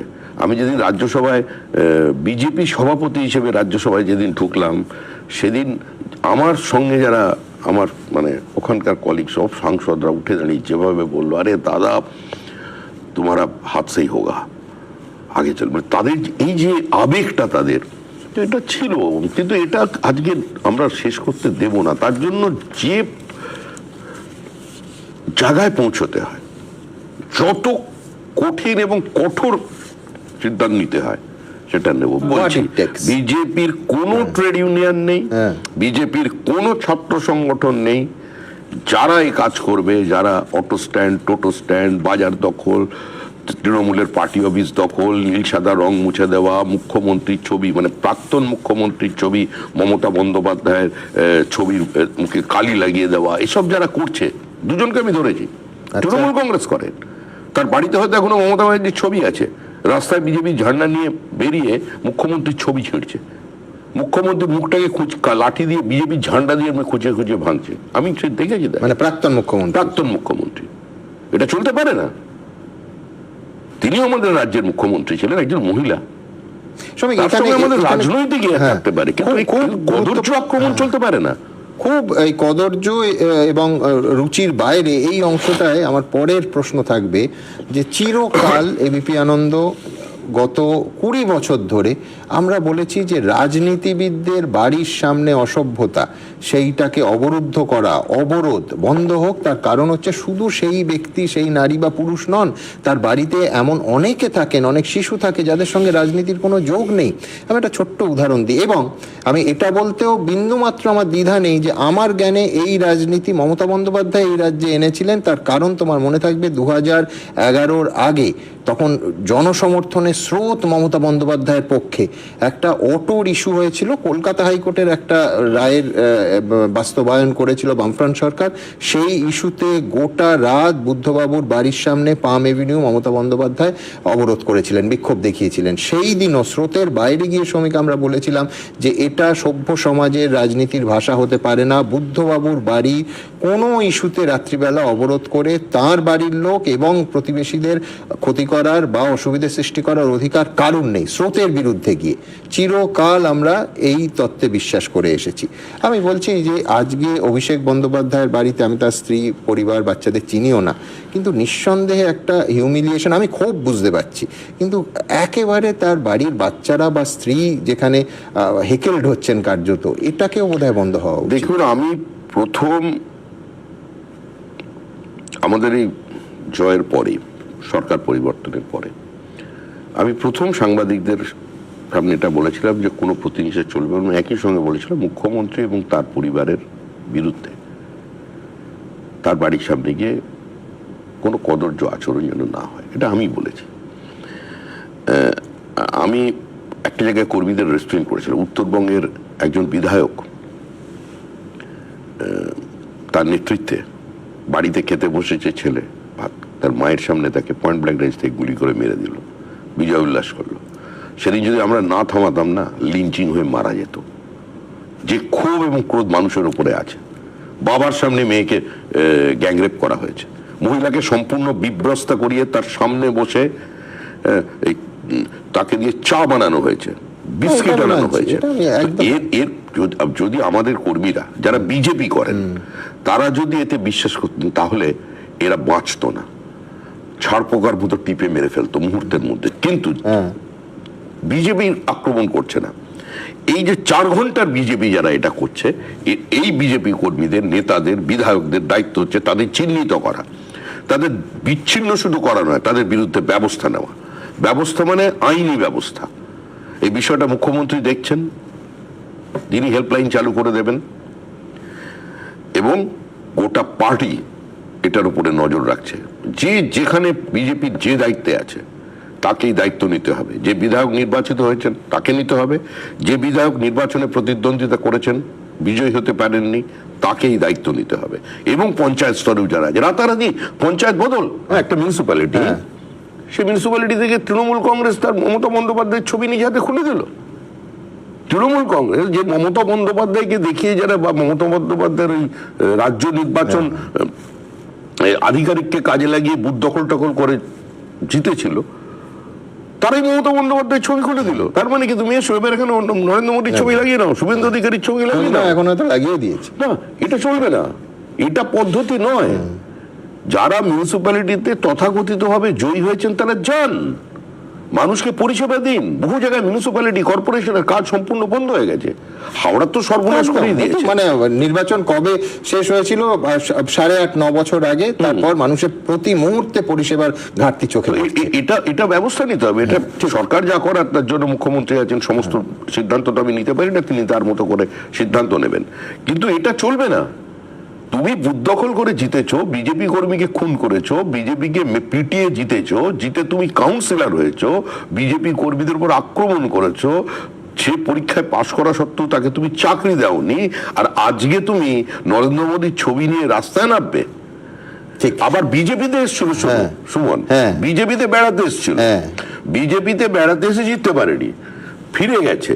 এবার তৃণমূলের টিআরপি বাড়ানোর জন্য সে সবচেয়ে বেশি বিজেপি কর্মীদের পেটাতে শুরু করেছে। সে বিজেপিতে ঢুকবে, সুস্থ আছে যে না, সুস্থ শরীরে। এটাই হচ্ছে বিজেপি আছে বলে আছে। এই জায়গায় যদি কংগ্রেস থাকতো, আরেকটা তৃণমূল থাকতো, বাঁচতো না। এখনো সুস্থভাবে আছে। তাদেরও আমি বার্তা দিয়ে দিচ্ছি, ঔদ্ধত্যটা কমান। সব ভাষায় কথা বলতে একটা সংগঠিত রাজনৈতিক দল জানে। আমরা সে পথে হাঁটিনি, আমাদের হাঁটতে বাধ্য করবেন না।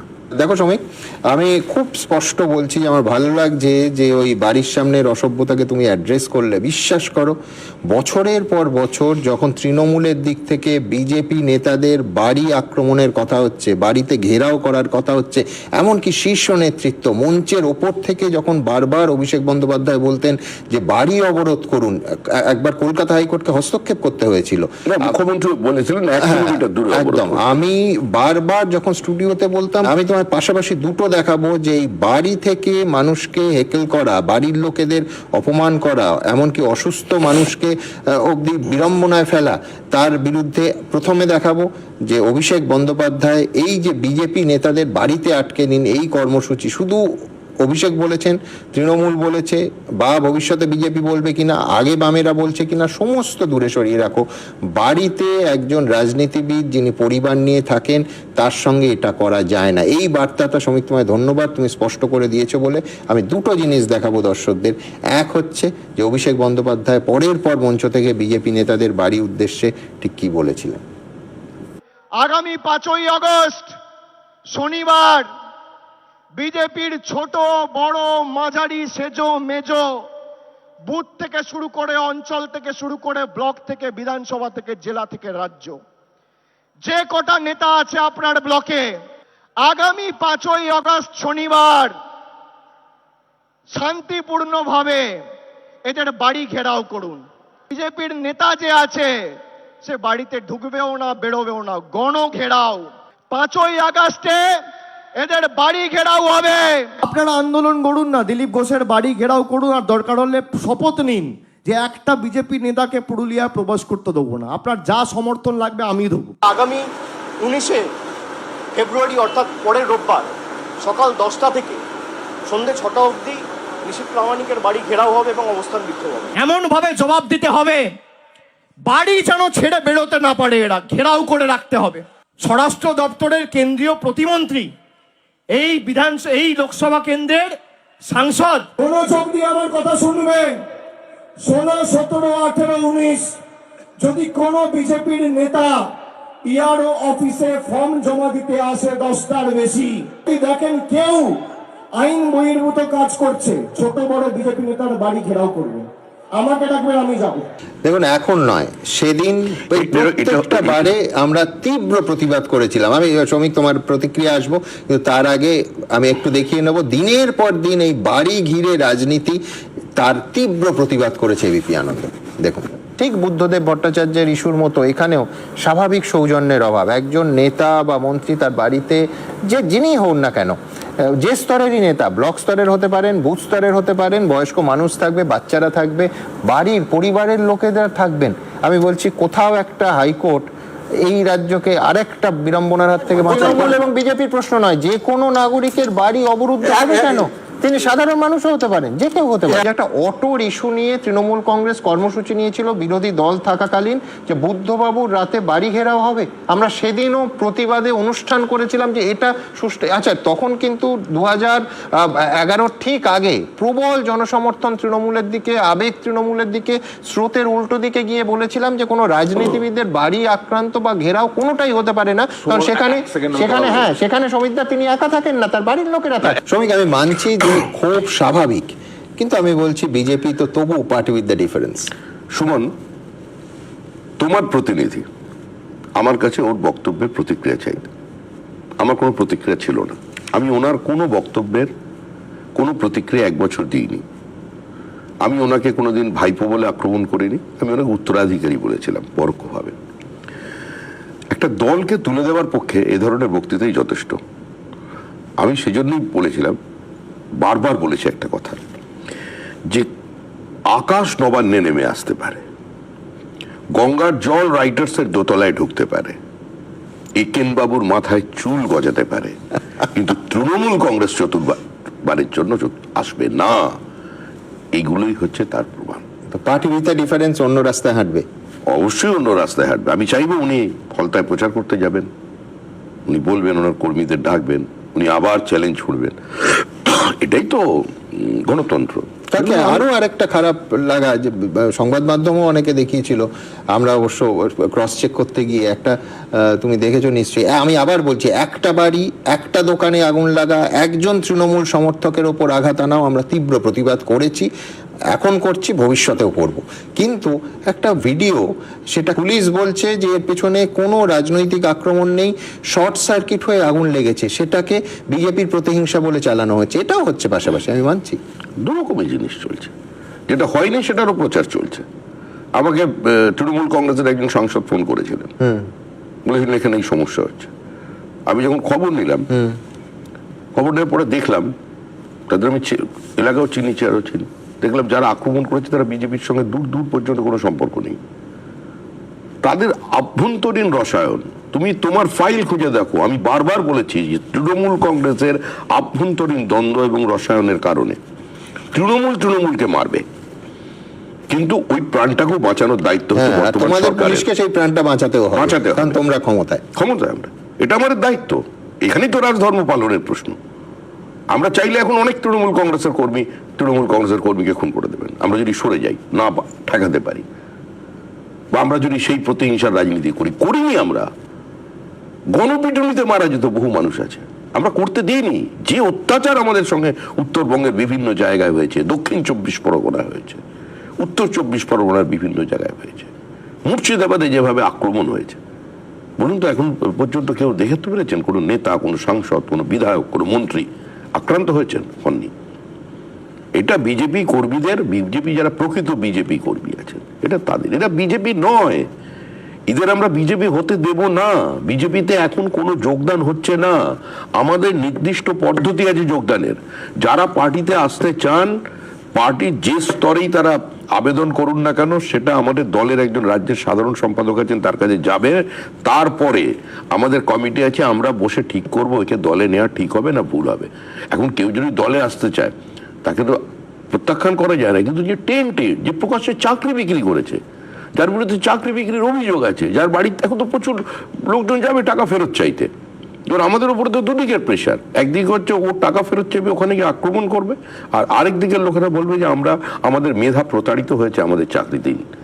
আমাদের দুটো জিনিস পাশাপাশি যে ছেলেটা এ রাজ্যে বিরোধী দল, ছেলেটা বা মেয়েটা বিরোধী দল এত বিপজ্জনক করা, তা সত্ত্বেও দাঁত কামড়ে বিজেপি করেছে, আজকে সে যদি দেখে যে যাদের বিরুদ্ধে সে লড়েছে সবাই যদি তাদের বিজেপি দলেই চলে আসে, সে তো ডিমোরালাইজড হবে। ডিমোরালাইজড কি, তাদের বিভিন্ন জায়গা থেকে তৃণমূল কংগ্রেসের এই 4 ঘন্টার তৃণমূল কংগ্রেস এসে তাদের আক্রমণ করেছে, মেরেছে, এই ঘটনাও ঘটেছে।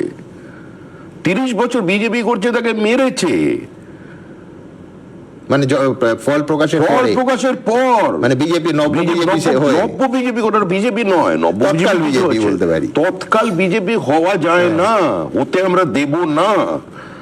যারা প্রশ্রয় দেবে তাদের দলের বাইরে যেতে হবে, এটা করতে দেব না। এটা শুধু আমি সভাপতির চেয়ারে বসে বলছি তা নয়, আমার কণ্ঠস্বরটা শুধু আমার ব্যক্তিগত নয়, এটা প্রধানমন্ত্রীর বার্তা, এটা গোটা দলের বার্তা।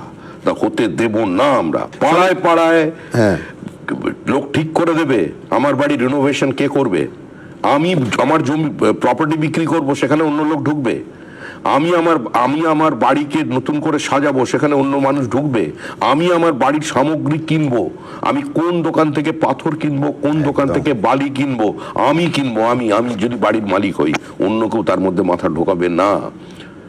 যারা টাকা এরকম ভাবে কোনো মানুষ যদি টাকা দিয়ে থাকেন, এরকম ভাবে কোনো মানুষকে যদি কেউ দাবি করে থাকে, হেল্পলাইন আসছে কালকে, এটা সরকারের তরফে করবেন, সরকারের তরফ থেকে জানাবেন। দল আমরা সরকারি, আমরা তো আবার বলছি, মানে সিন্ডিকেট রাত থেকে তোলাবাজি থেকে সমস্ত হেল্পলাইনে করে সাধারণ মানুষ অভিযোগ জানাতে পারবে। এটা সরকারের দায়িত্ব, সরকারের মতো চলবে। আমি আবার বলছি, সরকার যেটা হচ্ছে ওটা পশ্চিমবঙ্গ রাজ্য সরকার তৈরি হচ্ছে, প্রত্যেক ব্যাপারে আমরা হস্তক্ষেপ করব না। আমরা শুধু দেখব যে এই সরকার আমাদের সংকল্পপত্রকে ঠিকঠাক তারা রূপায়িত করতে পারছে কি পারছে না, বা হচ্ছে না, কি অসুবিধা হচ্ছে, এ নিয়ে তো পার্টি দলের আলোচনা হবে। কিন্তু দলের পক্ষ থেকে, দলেরকে দেখেই তো ক্ষমতায় এসেছে, দলের পক্ষ থেকেও এটা প্রত্যেক কর্মী দেখা দরকার, তার দায়িত্ব যেন এরকম নব্য বিজেপি না হয়। বিজেপির রত্তা সামনে কে পেছনে কে, মানে দল চালাচ্ছে না সরকার চালাচ্ছে। আমি এই জন্য বলছি, আজকে তুমি বা আমি কেউ কল্পনা করতে পারবো না যে নরেন্দ্র মোদী কোনো একটা জিনিস চাইছেন, নীতিন নবীন তার প্রতিবাদ করছেন, কিন্তু এক্ষেত্রে এর আগে আমাদের রাজ্য স্তরে বা বিভিন্ন রাজ্য স্তরে যদি দেখি, একাধিক ঘটনা আমি উদাহরণ দিতে পারি যেখানে দল এবং সরকারের মধ্যে একটা দ্বিমত, আমি যদি সংঘাত শব্দটা ব্যবহার নাও করি, বহুবার আসে, এবং গণতান্ত্রিক পদ্ধতিতে হয়তো আসাটা স্বাভাবিকও। সেক্ষেত্রে কে আপার হ্যান্ড নেবে, সরকার না দল? এ ধরনের পরিস্থিতি তৈরি হবে না। আচ্ছা, কোন রাজ্যের এ ধরনের পরিস্থিতি তৈরি হয়নি, আগামী দিনও এ ধরনের পরিস্থিতি তৈরি হবে না। আচ্ছা, এখানে আমি আরেকটা কথা বলি। তুমি জানো, শপথ গ্রহণের পর মুখ্যমন্ত্রীর সঙ্গে আমার কথা হয়েছে। আজকে যিনি মুখ্যমন্ত্রী হয়েছেন তিনি আমাকে আমার বাড়ি থেকে আজকে হাত ধরে টেনে গাড়িতে তুলেছেন, তুলে আমাকে পার্টি অফিস পর্যন্ত নিয়ে গেছে। এবার আমরা ওখানে মানে পরশুরামের ভাষায় বললে এই ছবিটা অক্ষয় হোক। আর আবার আমি যখন এর দিকে মানে নবান্নের দিকে যাত্রা হচ্ছে, তখন আমি ওকে অফিস থেকে হাত ধরে এনে গাড়িতে তুলে দিয়েছি। এটা তো দেখেছো, এটাই বিজেপির চেনা চেহারা, এর বাইরে কিছু নেই। মানুষ চাইবে তোমরা দুজনে মিলে সাধারণ মানুষের হাত ধরো। কিন্তু আমার পরের প্রশ্নটা হচ্ছে, মুখ্যমন্ত্রীর সঙ্গে শপথ গ্রহণের পর আমার একাধিকবার কথা হয়েছে, নিশ্চয়ই তুমি বা মুখ্যমন্ত্রী নিজে বলবেন যে প্রধানমন্ত্রী এই রাজ্যের কথা ভেবে একটা সুনির্দিষ্ট রোড ম্যাপ, একটা ভিশন তিনি শেয়ার করেছেন, এবং ভবিষ্যতে তোমরা নিশ্চয়ই সেটা সম্পূর্ণভাবে মানুষের সামনে আসবে, মানুষ আশান্বিত হবে। কিন্তু অনেকে বলছেন যে এই যে মন্ত্রিসভাটা তৈরি হলো, শুভেন্দু অধিকারী ছাড়া বাকিদের তো সেই অর্থে খুব স্বাভাবিকভাবেই অভিজ্ঞতা নেই, এবং কোথাও একটা বিউরোক্রেটিক কন্ট্রোল কাজ করবে, একটা আমলাতন্ত্রের মাধ্যমে সরকার চলবে এবং দিল্লি দ্বারা নিয়ন্ত্রিত হবে। তোমার কি মনে হয়? এটা হবে না। কেন বলছো?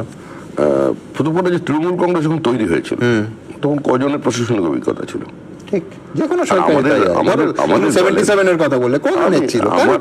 আমার প্রশ্নটা হচ্ছে, যারা রাজনৈতিক কর্মী হয় তারা নির্দিষ্ট একটা প্রক্রিয়ার মধ্যে দিয়ে যায়, এবং সেই প্রক্রিয়াটা প্রশাসনিক প্রক্রিয়া থাকে, রাজনৈতিক প্রক্রিয়া থাকে।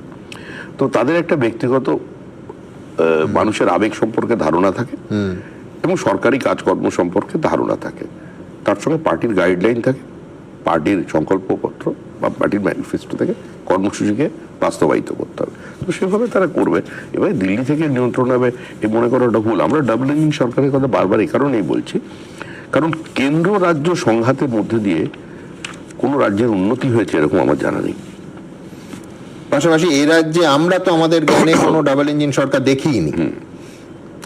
আজকে পাশে আসামের চেহারাটা দেখো, তুমি আসামে যাও, জাস্ট আসামকে এখন চেনা যায় না। ত্রিপুরা। কিন্তু আমি বলছি শ্রমিক, আরেকটা গণতান্ত্রিক পরিসরটা বাড়বে তো। আমি বলছি বিরোধী নেতা নেত্রী বা সাংবাদিকদের টেলিফোন ট্যাপ হবে না তো।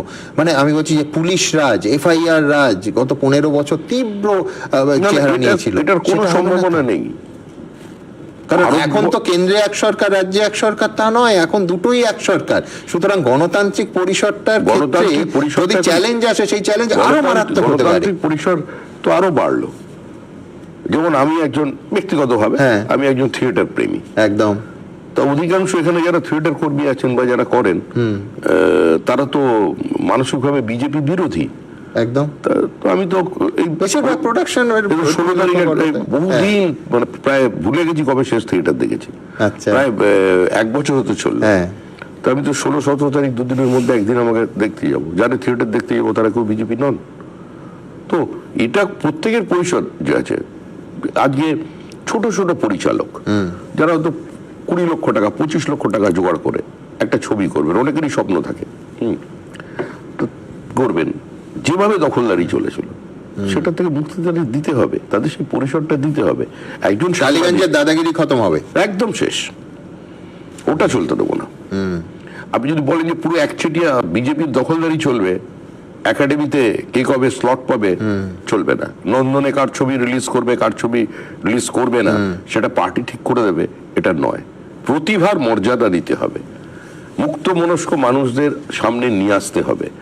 আর সমাজেরও এটা চিন্তা করা উচিত, বা যারা আমাদের সমালোচকদেরও চিন্তা করেছে, অহেতুক এই রাজনৈতিক অস্পৃশ্যতা থেকে দূরে আসুন, এতে কোনো লাভ হয় না।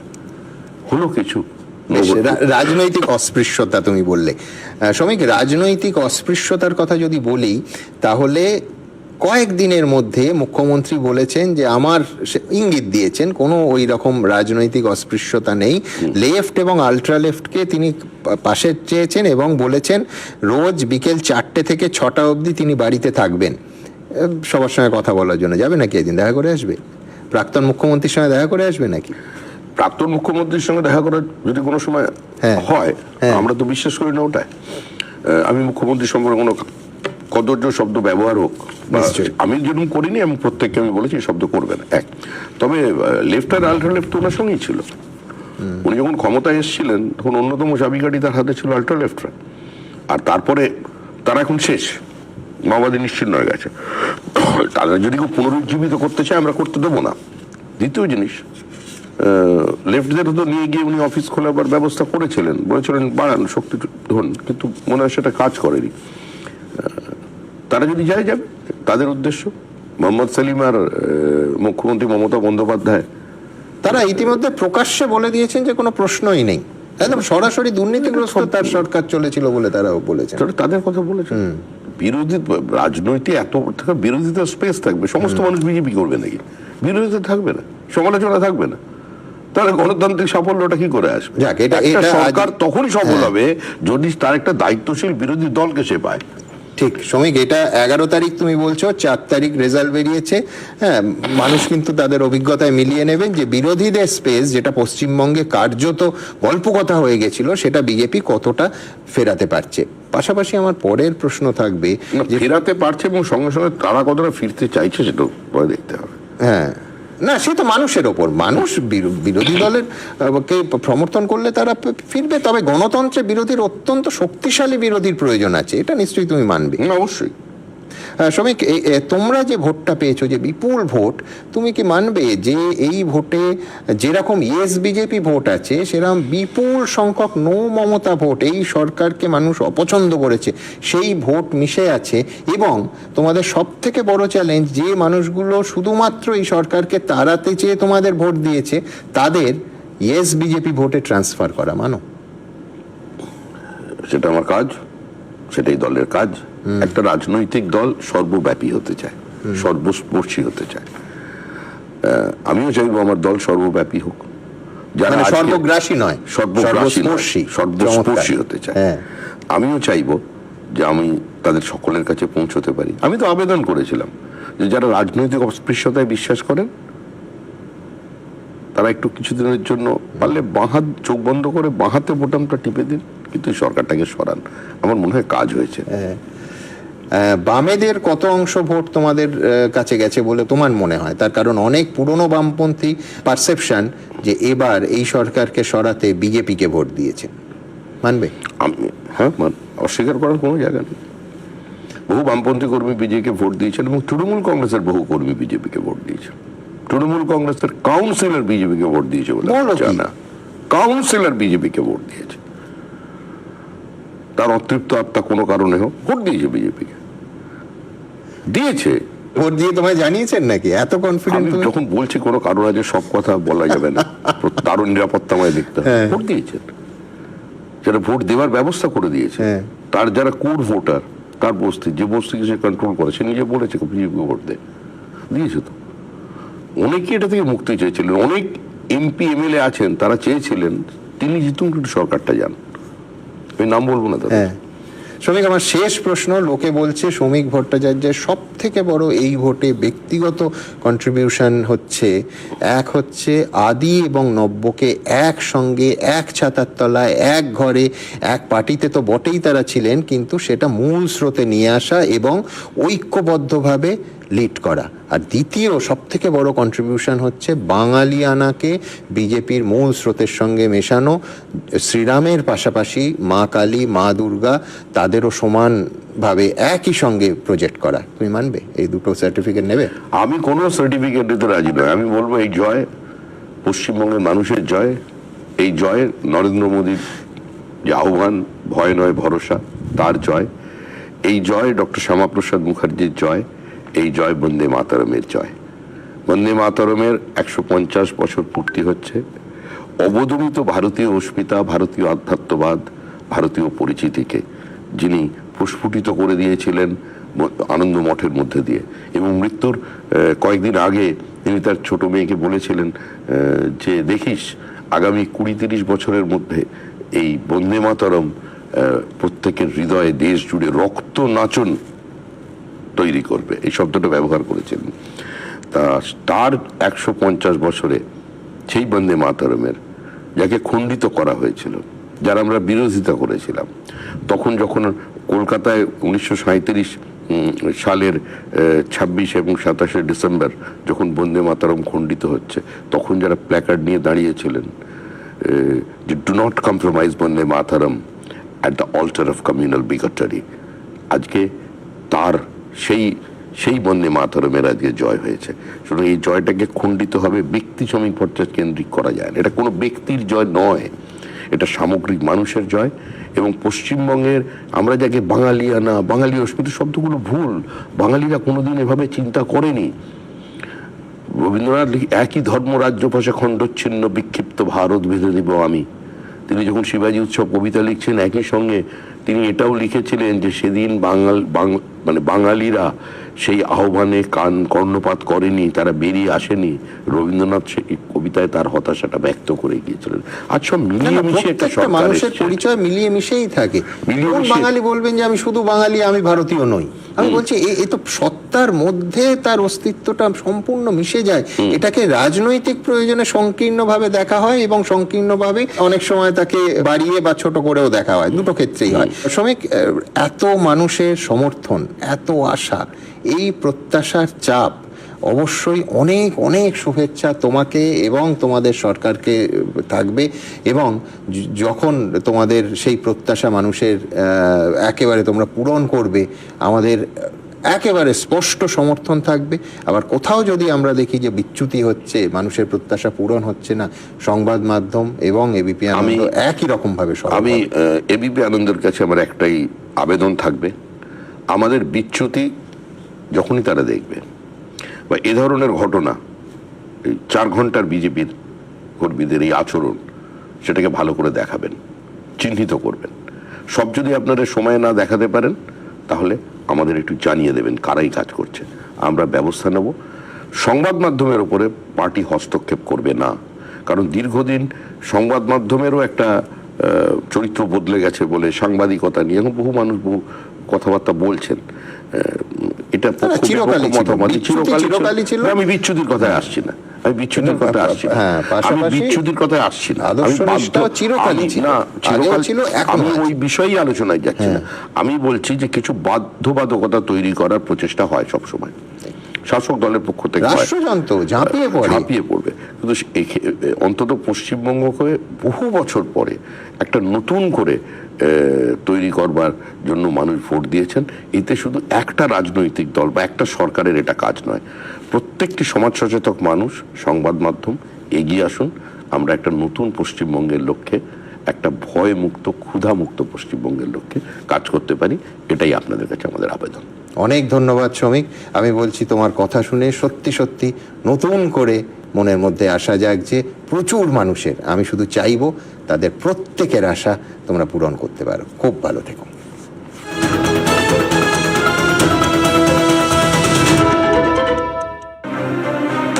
এই মুহূর্তে সব থেকে বড় খবর, তৃণমূল নেতা সুজিত বসুকে গ্রেফতার করলো এনফোর্সমেন্ট ডিরেক্টরেট। প্রাক্তন দমকল মন্ত্রী